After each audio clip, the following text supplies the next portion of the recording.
Hello, everyone. This is Nathan Nootbbaar with NSMA, joined by Mike Krukow of the San Francisco Giants and their broadcasting team, California State winner of Broadcaster of the Year. This is his third time winning it. How are you doing, Mike? Well, I'm doing great. It's the third time I've been surprised to have won it. It's kind of fun, and it means a whole lot to me, and it means a whole lot to my family. So we're celebrating. That's awesome. Yeah. I mean, you don't accidentally win it three times, so you're doing something right for sure. So, but yeah, kind of just, take me through these past, this past year, the year obviously that you won, and then kind of just, past few years before that as well. What have you been up to as of late? Well, being retired as a player, you get to do all these things that you never really got to do as a player, and uh, and then I became a broadcaster, which means I don't get to do all the things that I would normally do if I was retired because I'm still working.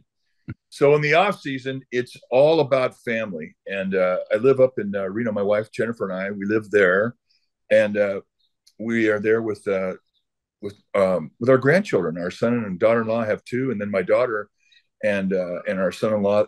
She has just had one, so that those are two of our five children. We have five grandchildren, so our process in the off season is to spend as much time with the grandchildren as we possibly can, and that's what we do.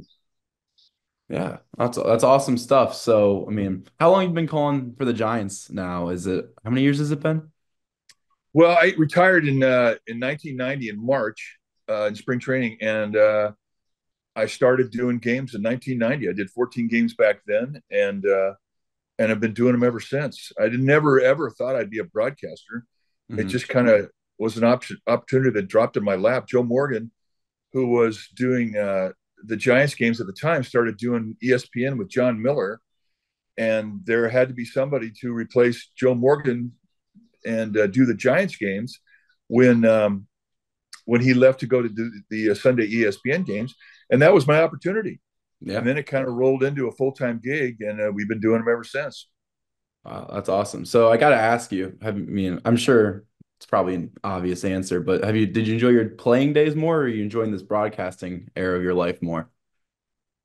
Well, I mean, I enjoyed playing more, but I mean, broadcasting is playing without the pain, and Right. it's a close second, and it definitely has evolved into my passion. Awesome. Yeah. So, right. So, I guess moving forward, so you've been covering the Giants for, since 1990. Are there any like signature players or like moments that you just look back on and like, oh, I loved covering for him, or I loved, talking with this guy, or are there any like, obviously the 2010, 12, and 14 World Series were huge for you, but what other like anecdotes can you share? Well, I mean, we had so many characters come through, and when I first started doing it, I was doing it with teammates, Will Clark and Kevin Mitchell and Matt Williams and Robbie Thompson, and so it was really fun to kind of bring the stories that we shared together when I was a player, and they became part of our broadcasts. And I think it really humanized the players in the eyes of the Giants fans, and that kind of was what we intended to do. I mean, Dwayne Kuiper, also an ex-player, had played with these guys, and it was kind of our style to be able to basically talk baseball and tell the stories of the players in the dugout. So we kind of have done that our whole time. And then in '93, I mean, that became the era of Barry Bonds, and that was exciting and fun. And we got to watch baseball history. Um, and then it was, the threat of losing the Giants. They really actually were uh, agreed in a deal that they were going to go to Tampa Bay, and if it wasn't for the Major League Baseball coming in and saying no, that's not going to happen. You have a certain amount of time to make a deal within your city, which fortunately Peter McGowan and the investor group got together and kept the Giants in San Francisco. That became a huge story, Mhm. and then it was the anticipation of the new ballpark getting built, and then the era of Oracle Park, which started in 2000, and then and just the whole story has just been such an incredible one, which obviously peaked in 2010, 12, and 14, as you mentioned, with the World Championships. But watching the new managers take over, the new eras take over, and being part of it, and being able to tell that story, it's been a gift, and it never gets boring, and it never gets old. And there was an off day for us right now. We open up our home schedule. Tomorrow's opening day in San Francisco, and I'm like a little kid. I'm Hmm. 72 years old, and I've been around since 1973, and I feel like a little kid.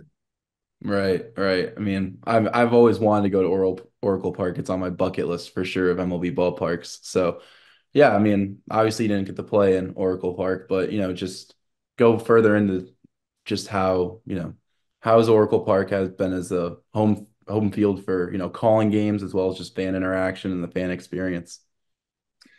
Well, in order to truly appreciate Oracle Park, you had to have sat at Candlestick, Yeah. because Candlestick, when we were players, it was thought of as the worst ballpark in baseball. And in fact, it opened up. It opened up in 61 or two. And anyway, the entire time that it was being used by the Giants, it was thought of as the worst baseball park in all of baseball. Well, when we were players, Roger Craig and Al Rosen came in and took over. Roger was the manager, Al was the general manager, and just absolutely convinced us we had the greatest home field advantage. And I thought about it, having come in there as a part of the Cubs for 5 years, and then as a part of the Phillies for a year. And I can remember all the times coming into San Francisco to play the Giants. My teammates, all the hitters, they would moan and groan about going to San Francisco.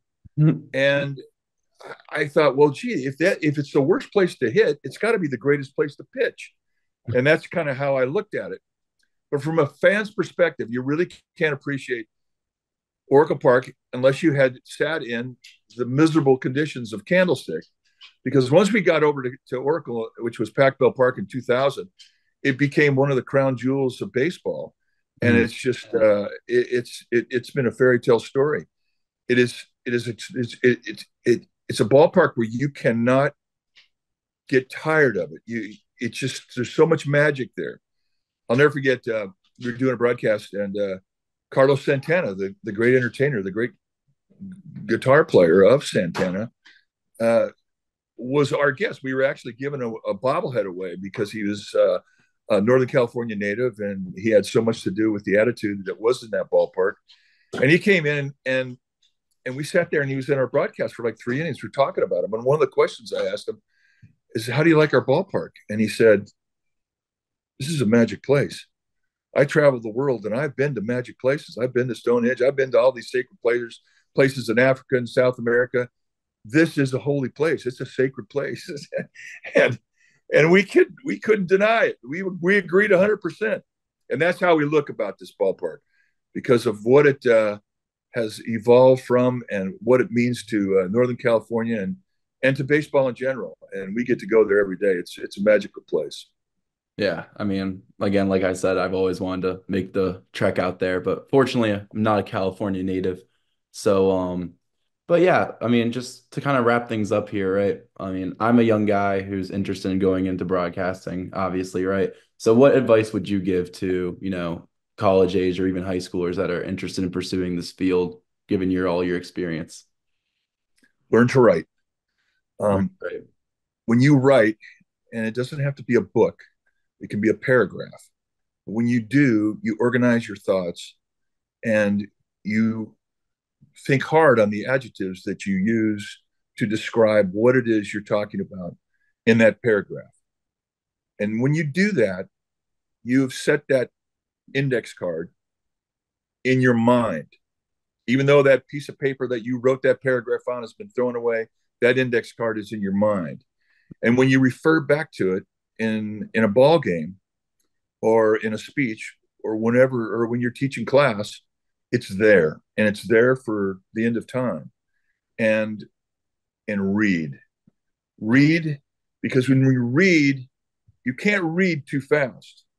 You'll read at a rhythm that becomes the rhythm you use when you speak. And that's really important, to be able to control your rhythm, to be able to control and access your adjectives and your story when you're in front of people, or when you're in front of a microphone. And those are the two most important things that have really served me well as a broadcaster. Yeah. Wow. That's all incredible stuff. Yeah.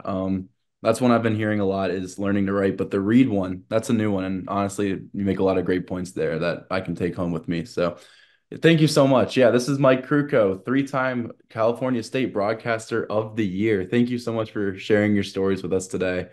It was remarkable speaking with you, and we wish you best of luck on your future endeavors. Well, thank you, Nathan, and thank you, NSMA, who really have honored me and my family. It means a lot to us, and thanks for having me on. Of course, anytime, Mike.